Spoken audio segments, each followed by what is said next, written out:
चलो इस लेक्चर में हम मोमेंट और मोमेंट जनरेटिंग फंक्शन पर बात करेंगे।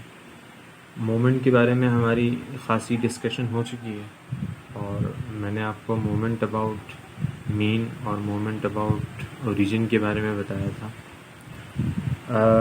थोड़ा सा रिव्यू करते हुए हम आगे बढ़ जाएंगे और मोमेंट जनरेटिंग फंक्शन भी हमने डिस्कशन किया था।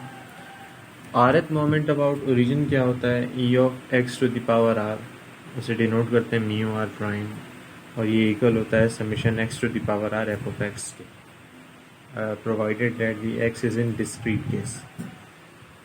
जबकि ये e to the power e of x to the power r mu are prime continuous case में minus infinity to infinity x to the power R F of x ji x के equal होता है when x is continuous case.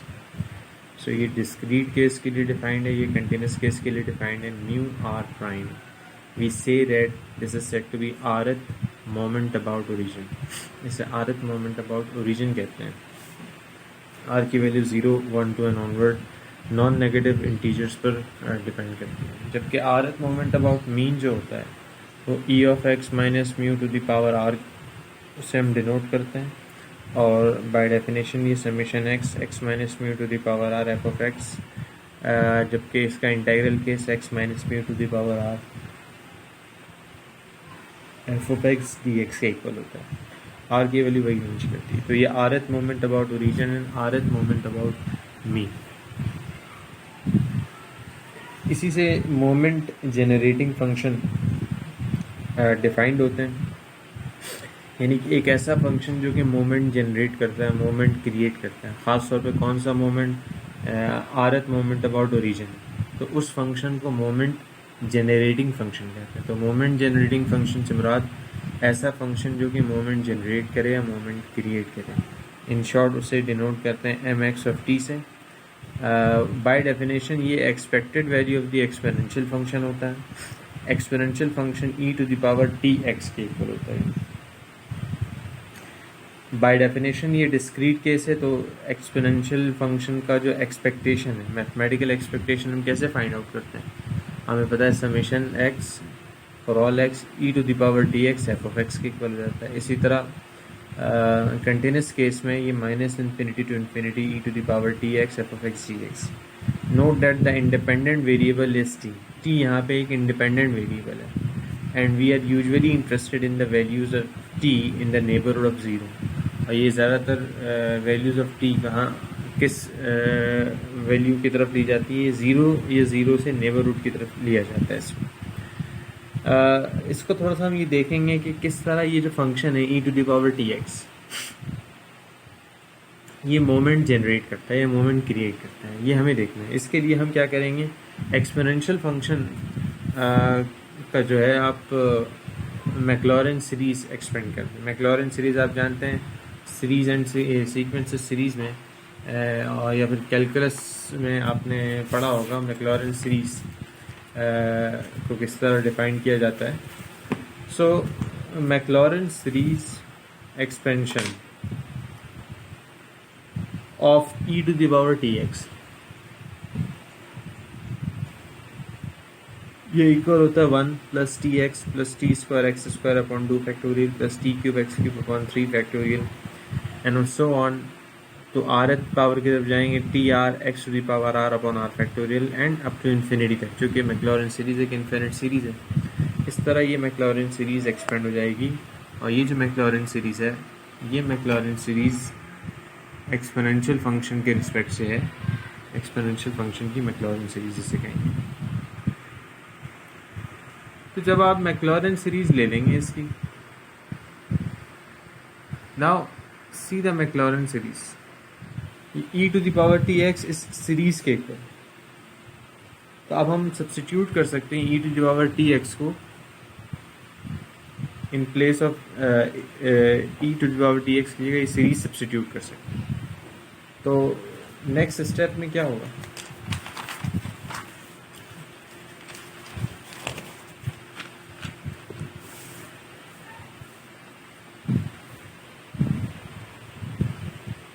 देखें, moment generating function M x of T हम ये जानते हैं किसके इक्वल होता है?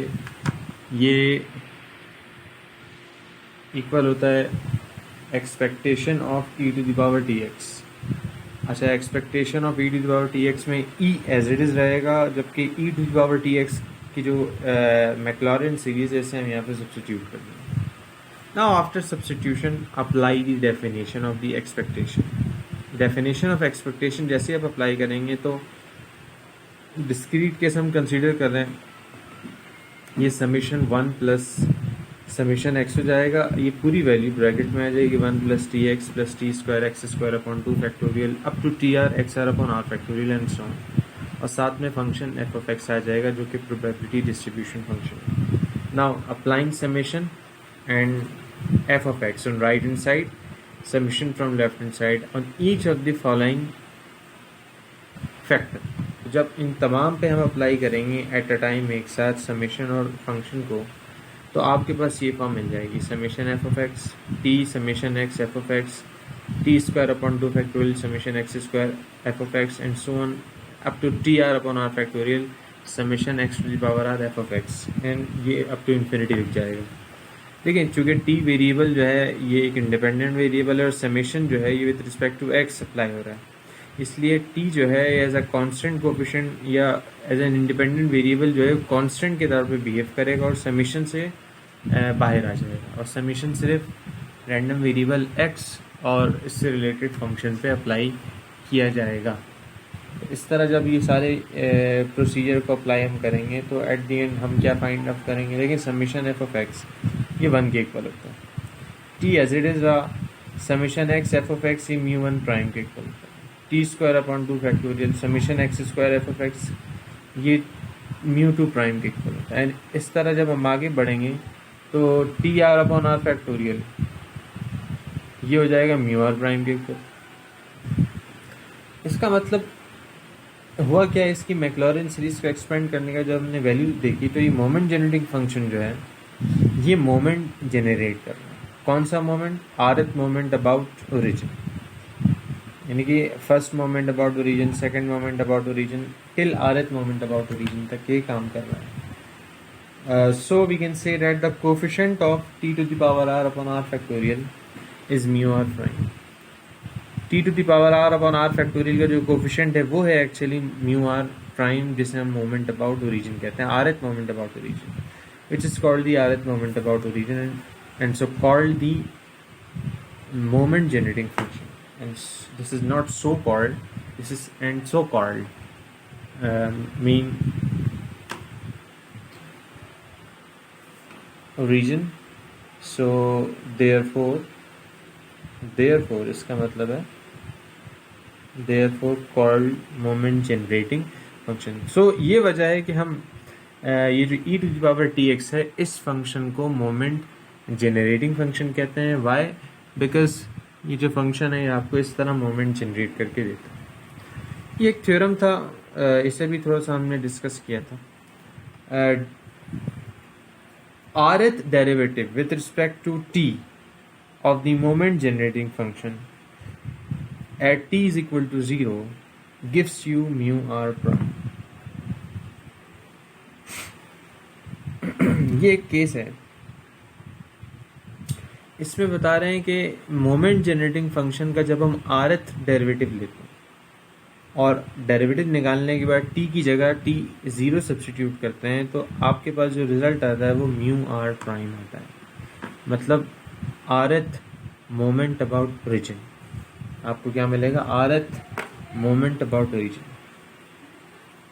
अब इसको जरा हम देखना चाहें तो determine the moment generating function at t is equal to 0 gives mu r prime, ये आपको म्यू r प्राइम देगा। For example, given that x has a probability distribution function 1/8 3 combination x 3cx for x is 0 1 2 3, x की discrete random variable की values given है 0 1 2 3। Find moment generating function and use it to find mu 1 prime and mu 2 prime. पहले तो इसमें moment generating function find out करना है इस function से एफ ऑफ एक्स से, और देन मोमेंट जनरेटिंग फंक्शन को यूज़ करना है, और देन आपने mu 1 prime and mu 2 prime find out करना है। देखिए, यहाँ पे एक जनरल कंडीशन हमें पता है, डेरिवेटिव निकालने से ये आ सकता है। तो पहले तो मोमेंट जनरेटिंग फंक्शन निकालें, उसके बाद देखेंगे कि किस तरह म्यू वन प्राइम और म्यू टू प्राइम में फाइंड आउट कर सकते हैं। नाउ इसको थोड़ा सा अगर हम देखें तो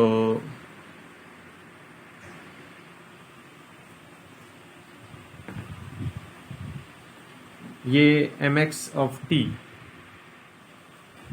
e to the power tx, this is summation e to the power tx f of x के इक्वल है। x is from 0 1 2 3।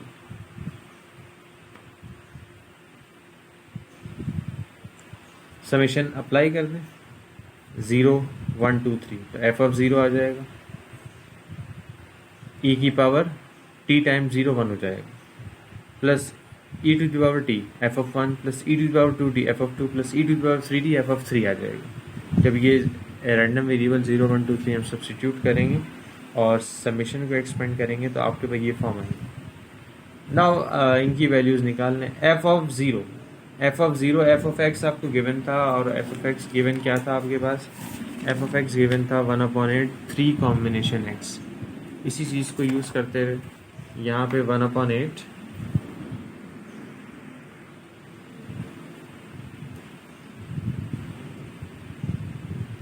3 combination 0 e to the power t 1/8 3 combination, e to the power 2t 1/8 3 combination 2, e to the power 3t 1/8 3 combination 3, and so on. The moment generating function will be 1 plus e to the power t का whole cube. आप जब whole cube के form जैसे a plus B का whole cube apply करेंगे और substitute करेंगे तो यही चीज़ आपको मिल जाएगी। तो इस तरह मोमेंट जनरेटिंग फंक्शन आपको मिल जाएगा।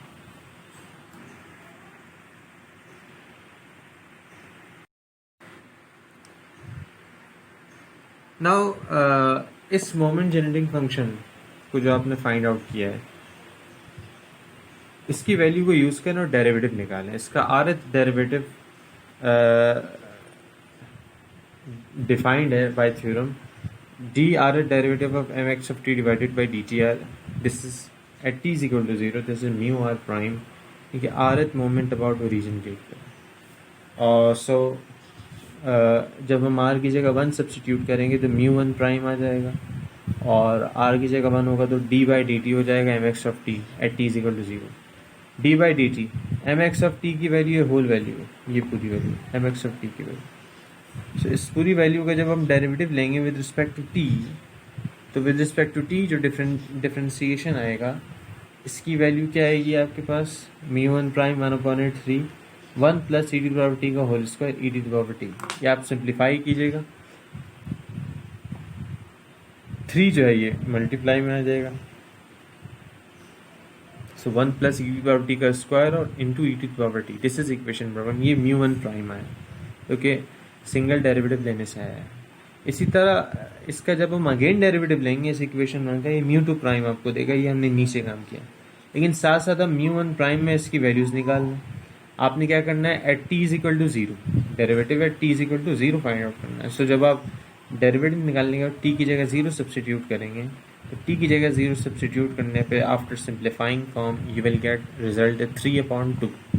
आपको क्या मिलेगा रिजल्ट, 3/2। सिमिलरली इक्वेशन 1 को आप अगेन डिफ्रेंशिएट करें, डेरिवेटिव निकालना है सिंपल, तो इक्वेशन 1 को जब आप अगेन डिफ्रेंशिएट करेंगे और सिंप्लीफाई करेंगे तो after simplifying you will get this whole summation form 3/4 1 plus e to the power t e to the power 2t plus 3/8 1 plus e to the power t का square e to the power t। ये overall some form मिलेगा और t is equal to 0 पे हमें derivative निकालना होता है। याद रखना है, पहले डेरिवेटिव निकालना है फिर t की जगह 0 सब्स्टिट्यूट करना, पहले सब्स्टिट्यूट आप नहीं कर सकते वरना डेरिवेटिव नहीं आएगा, रिजल्ट सही नहीं मिलेगा आपको। और डेरिवेटिव निकालें फिर t की जगह 0 सब्स्टिट्यूट करें तो आपको at the and mu 2 prime की वैल्यू मिल जाएगी 3। तो हमें यही फाइंड आउट करना था, म्यू 2 प्राइम इसमें। सो इस तरह आप पहले तो मोमेंट जनरेटिंग फंक्शन आपने कैलकुलेट किया यहाँ पे mx ऑफ t, और इस मोमेंट जनरेटिंग फंक्शन को यूज़ करके आपने म्यू 1 प्राइम की वैल्यू कैलकुलेट की और म्यू 2 प्राइम की वैल्यू कैलकुलेट की। सो इस तरह हम मोमेंट जनरेटिंग फंक्शन को यूज़ करके इन मोमेंट अबाउट ओरिजिन को फाइंड आउट कर सकते हैं।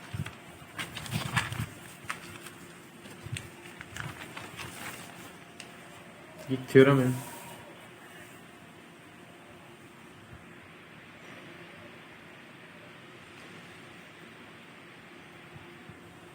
थ्योरम क्या कह रहा है आपको?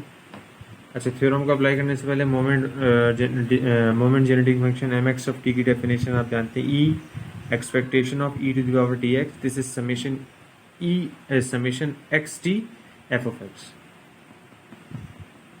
ई of E to the power x t equal है summation x t F of x. अच्छा, इंटेग्रल केस में minus infinity to infinity e x t F of x D x, ये एक डेफिनेशन है, इसे याद रखना। Theorem states that if A and B are constants, अगर ए और बी तो कॉन्स्टेंट्स हैं, then M x plus A of T is equal to E of E expectation of E to the power x plus A of T. By definition जो भी result यहाँ पे नीचे लिखा हुआ है एक्सपोनेंशियल की पावर में वो है, जैसे कि एम एक्स ऑफ टी है, क्या है? M x of T.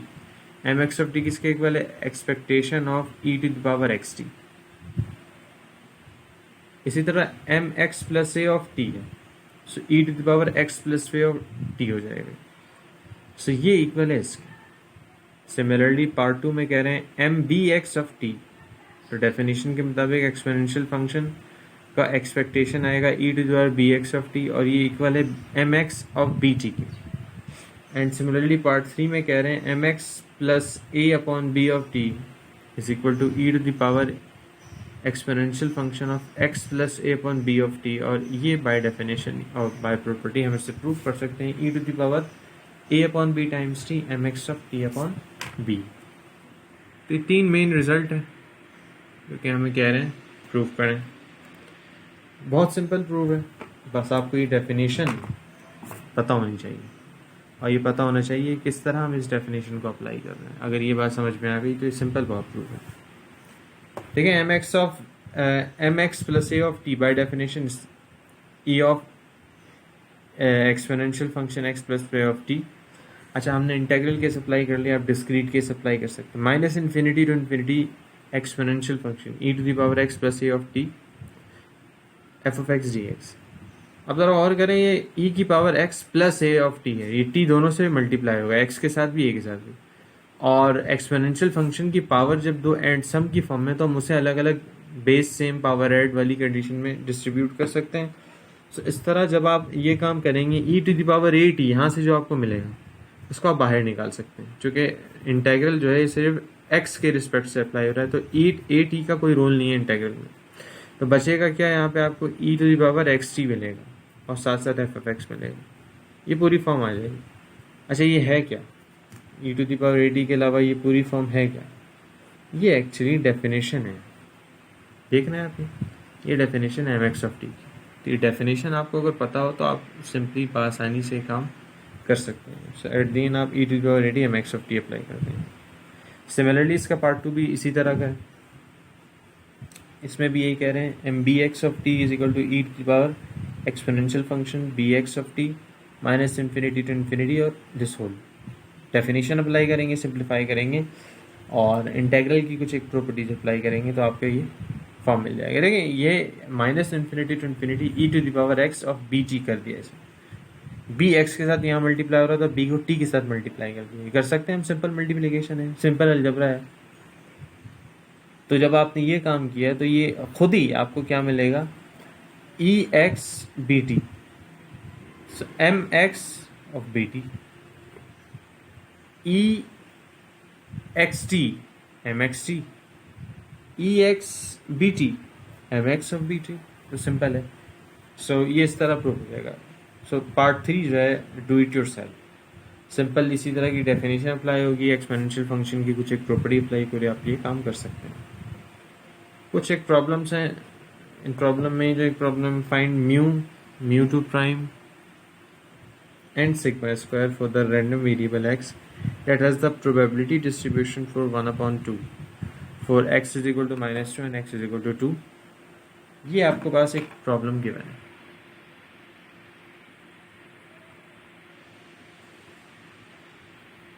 ठीक है भाई, सिंपल है। इस प्रॉब्लम में डिस्क्रीट वेरिएबल है, चूंकि x की दो ही वैल्यूज हैं, -2 और 2। अच्छा, फंक्शन की वैल्यू कांस्टेंट है 1/2, दोनों पर -2 हो या 2 हो, फंक्शन की वैल्यू कांस्टेंट है।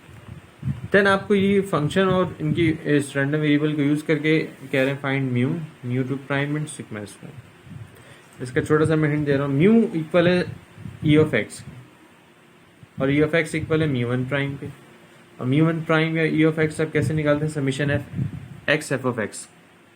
एक्स और एफ ऑफ एक्स आपको दोनों पता है यहाँ पे गिवन है, तो समीशन एक्सपेंड करें और इनकी वैल्यू सब्स्टिट्यूट कर दें, सिंप्लीफाई करें, रिजल्ट आपके सामने आ जाएगा।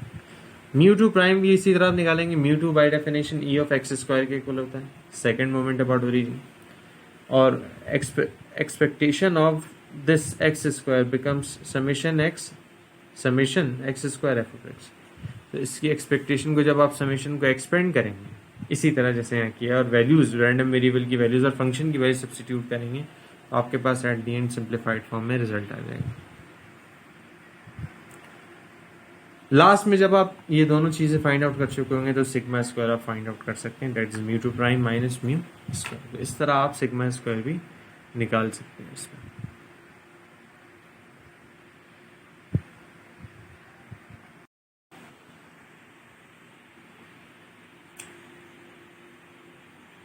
मजीद ये कुछ एक प्रॉब्लम है।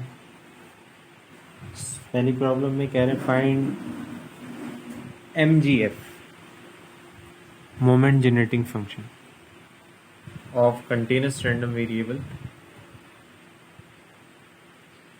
where whose PDF is f of x 1 is in between 0 and 1 and value of the PDF is 0 elsewhere। 0 और 1 के अलावा जब वैल्यू हम देखेंगे तो फंक्शन की वैल्यू 0। तो ये एक कंटिन्यूस रैंडम वेरिएबल पर PDF डिफाइंड है और इस PDF का MGF फाइंड आउट करना है, moment generating function.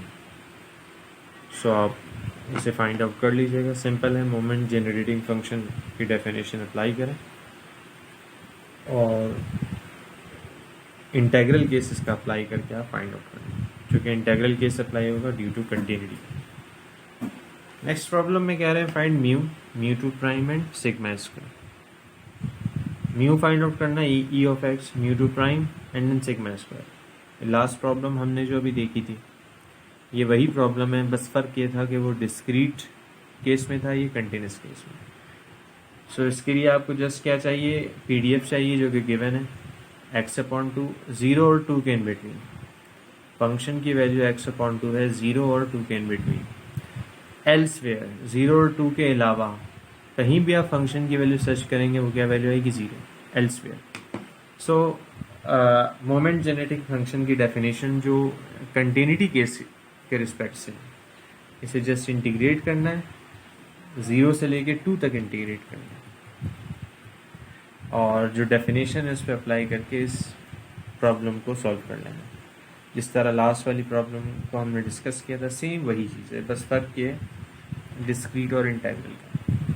Next problem है आपसे कह रहे हैं find mu are prime and sigma square. पहले तो mu are prime find out करना है, उसके बाद कह रहे हैं सिग्मा स्क्वायर फाइंड आउट करना है for x. It has PDF is this, PDF probability density function given है।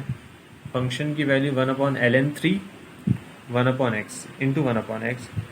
अच्छा, x in between 1 and 3, x की वैल्यू जो है 1 और 3 के इन बिटवीन, जबकि फंक्शन की वैल्यू 0 है एल्सवेयर।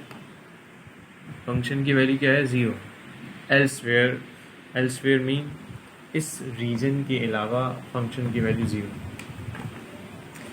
सो इसमें सिंपल आप mu are prime find out करेंगे। म्यू आर प्राइम आप जानते हैं कैसे निकालना है, rth मोमेंट अबाउट ओरिजिन है ये, तो rth मोमेंट अबाउट ओरिजिन की डेफिनेशन अप्लाई करें, इंटेग्रल केस अप्लाई करेंगे चूँकि ये कंटिन्यूस फंक्शन है, और उसके बाद इंटेग्रल केस अप्लाई करने के बाद आपने जब rth मोमेंट अबाउट ओरिजिन आ जाएगा, r की फॉर्म में आएगा वो आपके पास, r की स्पेसिफिक वैल्यू सब्स्टिट्यूट करेंगे, r1 एंड r2। जब आप r1 और r2 इसमें प्लग करके वैल्यू फाइंड आउट करेंगे mu one prime and mu two prime की, तो फिर आपके पास वहाँ से सिग्मा स्क्वायर आएगा। तो इस तरह ये प्रॉब्लम आप सॉल्व कर सकते हैं। ये क्विज प्रॉब्लम है, इसको क्विज में शामिल कर लें। लास्ट क्लास में मैंने आपको 2 क्विजेज और दिए थे, ये मज़ीद एक क्विज आ गया आपका। और इस क्विज में क्या करें, द सिमेट्री और skewness mean lack of symmetry of a distribution is often measured by means of the quantity alpha 3 and this is defined by μ3 upon σ3. So हमें तो पहले थेरेटिकली ये बताया कि सिमेट्री और स्क्यूनेस को जो फैक्टर डिफाइन करता है वो होता है अल्फा 3, और अल्फा 3 रेशियो होता है किसका? Third moment about mean μ3 third moment about mean divided by sigma cube. Sigma कहते हैं स्टैंडर्ड डेविएशन, स्टैंडर्ड डेविएशन का होल क्यूब. सो आपने इसकी वैल्यू अल्फा 3 की वैल्यू फाइंड आउट करनी है, और उसमें क्या करना है? यूज द फॉर्मूला फॉर μ3 का फॉर्मूला अप्लाई करेंगे. μ3 का formula third moment about mean का फॉर्मूला होगा to determine alpha 3 for the distribution which have equal means and standard deviation. ऐसी डिस्ट्रीब्यूशन पे काम करना है जिसका मीन और स्टैंडर्ड डेविएशन क्या हो? इक्वल हो. ये क्या चीज़ है? मीन और स्टैंडर्ड डेविएशन इक्वल होने का मतलब क्या है? इसका जो सिंपल मतलब ये है कि अगर आप मीन निकाल सकते हैं तो फिर आप स्टैंडर्ड डेविएशन ना निकालें, क्योंकि ये बता रहे हैं मीन और स्टैंडर्ड डेविएशन ये क्या है? इक्वल है. सो मीन और स्टैंडर्ड डेविएशन इक्वल हो. फंक्शन की वैल्यू गिवन है. f(1) गिवन है 0.05, f(2) 0.15, f(3) 0.30. f(3) की वैल्यू आपको गिवन है 0.30. f(4) है 0.30, अगेन रिपीट हो गया नंबर. f(5) है 0.15, f(2) की वैल्यू और f(5) की वैल्यू सेम है, और f(6) की वैल्यू 0.05. तो ये आपको फंक्शन की वैल्यू गिवन है. अच्छा, ये सिर्फ फंक्शन की वैल्यू गिवन नहीं है, प्रोबेबिलिटी डिस्ट्रीब्यूशन ये साथ साथ रैंडम वेरिएबल भी बता दिया आपको. f(1) का मतलब रैंडम वेरिएबल 1 है, 2 है, 3 है, 4 है, 5 है, 6 है. तो टोटल रैंडम वेरिएबल की वैल्यूज यहाँ से पता चल जाएगी आपको 1 2 3 4 5 6. तो बाजू का रैंडम वेरिएबल इस तरह भी बताते हैं आप फंक्शन के थ्रू. अगर रैंडम वेरिएबल एक्सप्लिसिटली डिफाइंड नहीं है तो ये इस तरह फंक्शन के थ्रू डिफाइन कर देते हैं. ये आपको फंक्शंस की वैल्यू गिवन है, रैंडम वेरिएबल भी गिवन है साथ साथ, और आपको पता है μ3 आप कैसे निकालते हैं, थर्ड मोमेंट अबाउट मीन. और इसका जो मीन होगा, मीन ऑफ रैंडम वेरिएबल आप निकालेंगे म्यू, ये हो जाएगा ई ऑफ एक्स निकालने का फॉर्मूला आपको पता है summation X F of x के इक्वल होता है. तो म्यू अगर आपने निकालना है तो म्यू आप इस फॉर्मूले से फाइंड आउट करें. जब म्यू आ जाएगा तो इस कंडीशन को अप्लाई करके मीन और स्टैंडर्ड डेविएशन इक्वल है, और सारी वैल्यू को सब्स्टिट्यूट करके आपने क्या निकालना है? अल्फा 3 निकालना है. So you have to find alpha 3. इस प्रॉब्लम में आपको अल्फा 3 की वैल्यू फाइंड आउट करनी है. ये आपके लिए क्विज प्रॉब्लम है जो कि आपने इसको करना है. मज़ीद थोड़ा सा हम एक्सटेंड करेंगे इस टॉपिक को. Moment about mean, moment about origin हमने, और उसके बाद मोमेंट जेनेटिक फंक्शन हमने देखा था. Now come towards the several variable function, 2 और मोर देन 2 वेरिएबल फंक्शंस. जब 2 और मोर देन 2 वेरिएबल फंक्शन की बात होती है तो वहाँ पे जो मोमेंट होता है वो जस्ट सिंपल मोमेंट नहीं होता, बल्कि उसे हम प्रोडक्ट मोमेंट कहते हैं. ठीक है, product moment of the 2 random variable कैसे डिफाइन करेंगे? The rth and sth product moment about the origin of the random variable x and y denoted by mu r s prime, mu r comma s prime. ये कह रहेगा rth and sth product moment about origin. It is the expected value of x to the power r into y to the power r. ये है क्या? ये expectation है या expected value है किसका? x to the power r into y to the power r का. x to the power r और y to the power r का ये एक्सपेक्टेशन. सो इस एक्सपेक्टेशन को हम कैसे देख सकते हैं? This is double sum, summation x summation y, x to the power r y to the power s f of x y. Definition के मुताबिक ये x to the power r और y to the power as आ product के तौर पे यहाँ साथ साथ आ जाएगा. फंक्शन जो यहाँ पे अप्लाई होगा joint probability distribution function apply करेंगे, चूंकि 2 वेरिएबल फंक्शन की बात हो रही है बाईवेरिएट फंक्शन पे. तो जब भी हम बात करते हैं बाईवेरिएट फंक्शन की तो जॉइंट प्रोबेबिलिटी डिस्ट्रीब्यूशन फंक्शन की हम बात करते हैं. सो डबल सम के साथ ये सारी वैल्यूज आएंगी. आर की वैल्यू 0 1 2 एंड ऑनवर्ड है, इसी तरह एस की वैल्यू भी 0 1 2 एंड ऑनवर्ड है. सारी नॉन नेगेटिव वैल्यूज़ आपको मिल जाएंगी, नॉन नेगेटिव इंटीजर्स मिल जाएंगे। When x and Y are discrete, और ये जो केस आएगा डबल सम की वजह से, ये डिस्क्रीट केस में आपको रिजल्ट मिलेगा। इसका कंटिन्यूस केस भी आपको मिलेगा। इसका कंटिन्यूस केस क्या मिलेगा? This is minus infinity to plus infinity, and this is minus infinity to plus infinity x to the power r y to the power S F of x comma Y D x D Y.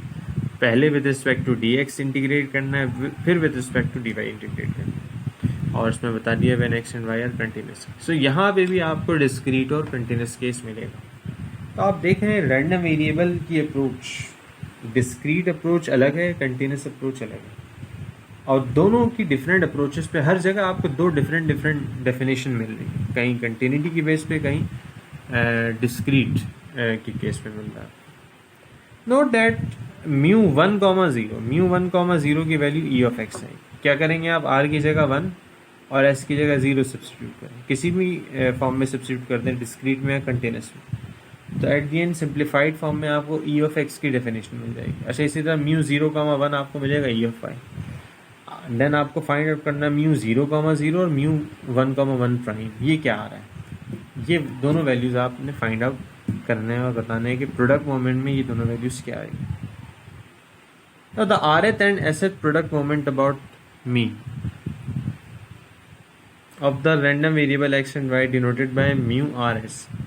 ये moment about origin था, product moment about origin, ये moment about mean है, product moment about mean.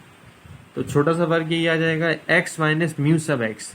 ये जो mu है सिर्फ mu नहीं है, लेकिन ये क्या है? ये म्यू है, मीन है किसका? रैंडम वेरिएबल x का। x के साथ सब्ट्रैक्ट हो रहा है तो रैंडम वेरिएबल x का मीन है, y के साथ सब्ट्रैक्ट होगा तो रैंडम वेरिएबल y का मीन होगा, और दोनों की whole power r and s के साथ के रिस्पेक्ट से होगी।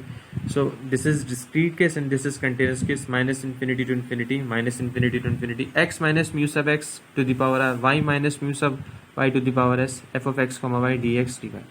इस तरह इसका डिस्क्रीट केस और कंटिन्यूस केस आप देख सकते हैं। तो ये है product moment, rth product moment about origin and rth product moment about mean. तो इस तरह हम इन्हें डिफाइन कर सकते हैं और इनकी कुछ एक स्पेशल वैल्यूज़ को हम फाइंड आउट कर सकते हैं। तो ये इनकी कुछ एक स्पेशल वैल्यूज़ हैं। इसमें जब हम स्पेसिफिक वैल्यूज सब्स्टिट्यूट करेंगे इन place of R1 and in place of S1, तो R और S1 सब्स्टिट्यूट करने पे हमें जो प्रोडक्ट मोमेंट अबाउट मीन की वैल्यू मिलेगी mu 11। Mu 11 is of special importance. ये स्पेशल इम्पोर्टेंस है because it is indicative of the relationship in between the random variable and x and y, if any, अगर कोई relationship exist कर रहा है। So between the values of x and y, x और y के in between अगर कोई relation exist कर रहा है, उस relation को indicate कौन सा factor करता है? ये म्यू 11 करता है। Mu 11 mean R1 and S1 जब हम product moment about mean में substitute करें। So that's why this has an spatial importance, spatial notation and spatial name. The spatial notation and spatial name are defined as, spatial name is this covariance, इसे कहते हैं covariance। covariance mean the random variable x और y के in between जो factor relation define करता है, इनमें अगर कोई relation है या नहीं है, तो फिर इस चीज़ को कोवेरियंस कहते हैं। अगर कोई रिलेशन नहीं होगा तो एक्स और वाई इंडिपेंडेंट होंगे, ये दोनों एक दूसरे पे डिपेंड नहीं कर रहे होंगे, और अगर कोई रिलेशन होगा एक्स और वाई के इन बिटवीन तो एक्स और वाई डिपेंडेंट होंगे, इंडिपेंडेंट नहीं होंगे। सो डेफिनेशन के मुताबिक mu 11 is called the covariance of x and y and it is denoted by sigma sub x y और c o v of x comma y और c of x comma y. इस तरह ये covariance की simple definition आ जाएगी आपके पास। थ्योरम एक सिंपल सा थ्योरम है, आपको क्या कहना है? म्यू 1 यानी कि sigma X Y covariance of x and Y, this is equal to mu 11 prime. Mu 11 prime क्या है? ये है प्रोडक्ट मोमेंट अबाउट ओरिजिन, जिसमें आर और एस की वैल्यू 1 है, और mu X and mu Y ये मल्टीप्लायर है। म्यू एक्स का मतलब ई ऑफ एक्स, ये पॉइंट याद रखना है आपने, बार बार हम इसे यूज़ करेंगे। ई ऑफ एक्स का मतलब म्यू सब एक्स कह रहे हैं, यानी कि मीन है with respect to random variable X. इसी तरह म्यू वाई का मतलब ई ऑफ वाई हो जाएगा। तो ये हम रिलेशन कई जगह यूज़ करेंगे, तो इस फॉर्म को याद रखना है आपने। बाज़ों का हम म्यू सब एक्स की जगह ई ऑफ एक्स लिखेंगे, बाज़ों का ई ऑफ एक्स की जगह म्यू सब एक्स लिखेंगे, और अगर यहाँ पे वाई होगा तो वाई के रिस्पेक्ट से हम काम करेंगे। तो दिस इज द डिफरेंस। तो कोवेरियंस बाय डेफिनेशन इस डिफरेंस के इक्वल। तो जब भी कोवेरियंस निकालना हो तो इस डिफरेंस को हम अप्रोच करते हैं। तो इसका प्रूफ अगर हम देखें म्यू 1 1, तो इसका प्रूफ आ जाएगा mu 1 1। So this is by the definition of the product moment, rth product moment about mean. rth product moment about mean आपके पास क्या आएगा? E of x minus mu sub x into y minus mu sub y, x minus mu sub x into y minus mu sub Y.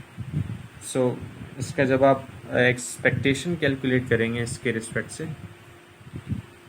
तो ये आ जाएगा आपके पास ई of. अच्छा, साथ ही साथ ये जो ब्रैकेट के अंदर प्रोडक्ट फैक्टर हैं, इनको आपस में मल्टीप्लाई कर दें। जब आप इनको आपस में मल्टीप्लाई करेंगे तो x into y x y, x into mu sub y, minus y into mu sub x, minus minus plus mu sub x mu sub y. ये प्रोडक्ट आपस में सिंपल मल्टीप्लाई हो जाएगा, जो कि अलजेब्रा में आप करते हैं। बेसिकली ये सिंपल प्रोडक्ट है,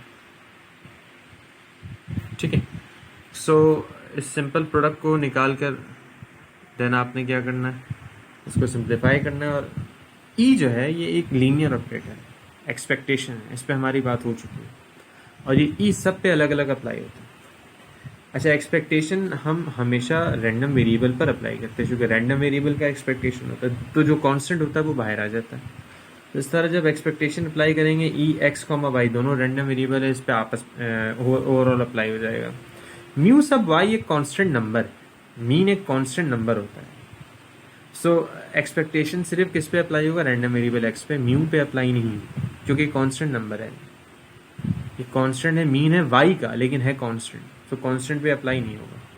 इसी तरह E of Y mu sub X, ये फैक्टर आ जाएगा, और then plus mu x mu Y, ये एज इट इज आएगा, क्योंकि यहाँ पे एक्सपेक्टेशन पे कोई असर नहीं पड़ेगा, क्योंकि म्यू एक्स और म्यू वाई ये दोनों के दोनों नंबर हैं जस्ट।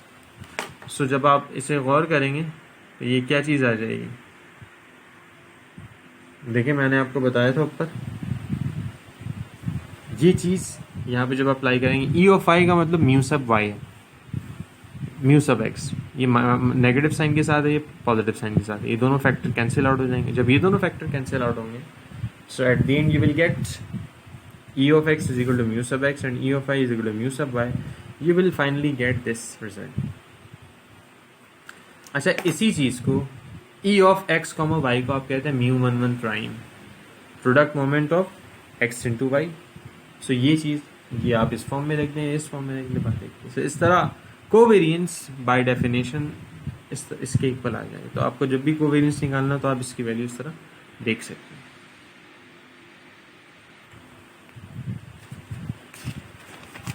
इसमें कुछ थ्योरम्स हैं, थ्योरम को ज़रा सा देख लें। सिंपल रिजल्ट है ये, मज़ीद आपको कुछ एक इम्पॉर्टेंट रिजल्ट के बारे में बताएगा कोवेरियंस के बारे में। Theorem state that if X and Y are independent, अगर एक्स और वाई इंडिपेंडेंट है, then E X comma Y, expectation of the product moment E of x comma Y is equal to the E of x into E of Y. यानी कि अगर x और y independent random variable, independent का मतलब there is no relation in between x and y, so in that case expectation of x and y का product ये equal होगा expectation of the product of e of x into the e of y, और ultimately जो sigma x comma Y, sigma X Y है, standard deviation, या इसे covariance, standard deviation covariance sigma X Y, इसकी value 0 आ जाएगी। मैंने आपको बताया था कोवेरिएंस आपको रिलेशनशिप बताता है random variable x and y का। तो अगर जब there is no relation, they are independent, अगर एक्स और वाई इंडिपेंडेंट है so there is no relation, and when there is no relation then the covariance is zero. Covariance इनका क्या आएगा? जीरो आएगा। इसको हम सिंपली प्रूव करके देख सकते हैं। प्रूफ इसका सिंपल है। For a discrete case we have by definition E of x comma Y. E of x comma Y की डेफिनेशन क्या होगी? एक्सपेक्टेशन की definition summation X summation Y x into Y F of x comma Y. ठीक है, ये आपके पास आ जाएगा मैथमेटिकल एक्सपेक्टेशन की डेफिनेशन आ जाएगी आपके पास। नाउ जब आप इस डेफिनेशन को मजीद अप्लाई करेंगे, since x and y are independent, we can write f of x comma y as a product of g of x into h of y, where g of x and h of y are the values of the marginal distribution of x and y. हम ये जानते हैं ये जो probability joint probability distribution है, अगर इसमें x और y की रैंडम वेरिएबल की वैल्यूज जो है ये इंडिपेंडेंट हो, इसको हम दो डिफरेंट फंक्शन के प्रोडक्ट में ब्रेक कर सकते हैं, function of x into function of y। और ये दोनों के दोनों फंक्शन क्या होंगे? ये मार्जिनल डिस्ट्रीब्यूशन फंक्शन कहलाएंगे, ये मार्जिनल डिस्ट्रीब्यूशन कहलाएंगे। ये मार्जिनल डिस्ट्रीब्यूशन भी इटसेल्फ प्रोबेबिलिटी डिस्ट्रीब्यूशन ही होते हैं। इसमें हम मजीद अपनी बात करेंगे आगे के लेक्चर्स में, लेकिन फिलहाल आप ये नोट डाउन कर लेंगे, ये जो प्रोडक्ट में ब्रेक होता है इसमें दोनों फंक्शन मार्जिनल डिस्ट्रीब्यूशन कहलाते हैं एक्स एंड वाई। सो इस तरह जब आप marginal distribution of x and y देखेंगे तो फंक्शन जो है f of x comma y ये ब्रेक हो जाएगा g of x h of y में, और जब ये ब्रेक होगा तो समेशन एक्स का विद रिस्पेक्ट टू एक्स लीग कलेक्टिवली हो जाएगा और वाई का summation with respect to y collect हो जाएगा। दो अलग अलग फॉर्म आ जाएगी आपके पास, फैक्टर्स आ जाएंगे, एक्स के अलग फैक्टर आएंगे, वाई के अलग फैक्टर आएंगे। इन दो अलग अलग फैक्टर को आप जब कंबाइन करेंगे तो ये जो फॉर्म है ये फैक्टर जो है पहला ये ई ऑफ एक्स डिफाइन कर रहा है, तो दूसरा वाला factor E of Y define कर रहे हैं। चूंकि both G of x and H of Y ये दोनों के दोनों क्या है? पीडीएफ है, प्रोबेबिलिटी डिस्ट्रीब्यूशन फंक्शन है, प्रोबेबिलिटी डिस्ट्रीब्यूशन। सो जब प्रोबेबिलिटी डिस्ट्रीब्यूशन है तो इसकी जगह ई ऑफ एक्स और ई ऑफ वाई हम सब्स्टिट्यूट कर सकते हैं। सो फाइनली हम ये प्रूफ कर चुके हैं, E of x comma Y becomes E of X into E of Y. ये आ गया। जब ये फैक्टर इसके इक्वल है, कोवेरिएंस की डेफिनेशन जो अभी हमने प्रूफ की थी लास्ट में, this is covariance e of x y minus mu x mu Y, ये प्रोडक्ट में ब्रेक हो गया। जब ये प्रोडक्ट में ब्रेक हुआ so e of x into E of y minus mu sub x into mu sub y, और हम ये जानते हैं म्यू एक्स म्यू वाई जो है ये e of x E of y की, so they both are equal part, और डिफरेंस है इनका बीच में, तो दोनों कैंसिल आउट हो गए, ये जीरो आ जाएगा। सो इस तरह आपको ये जीरो की फॉर्म में वैल्यूज मिल जाएंगी। नाउ ये आपको प्रोवाइड कर रहा है कोवेरिएंस जीरो आ रहा है, इस तरह ये थ्योरम प्रूव हो जाएगा। इसका जनरल केस है, यहाँ तो दो वेरिएबल के लिए था कि अगर दोनों इंडिपेंडेंट है तो E of x E of Y equal, अगर एन वेरिएबल है, एन रैंडम वेरिएबल सबके सब इंडिपेंडेंट होंगे तो expectation of the product of these N random variable is equal to the product of the expectation. तो ये जनरलाइज फॉर्म आ जाएगी इसके प्रोडक्ट की फॉर्म। सो ये इस तरह आप देख सकते हैं। तो ये ओवरऑल आपका moment generating function, moment, rth moment about origin, th moment about mean, और प्रोडक्ट मोमेंट और इससे रिलेटेड कोवेरिएंस और एक्सपेक्टेशन और इंडिपेंडेंस से रिलेटेड कुछ एक फॉर्म्स और थ्योरम्स आ गए आपके पास। ये ओवरऑल आपका एक टॉपिक कवर हुआ जो कि मोमेंट जनरेटिंग फंक्शन से रिलेटेड था।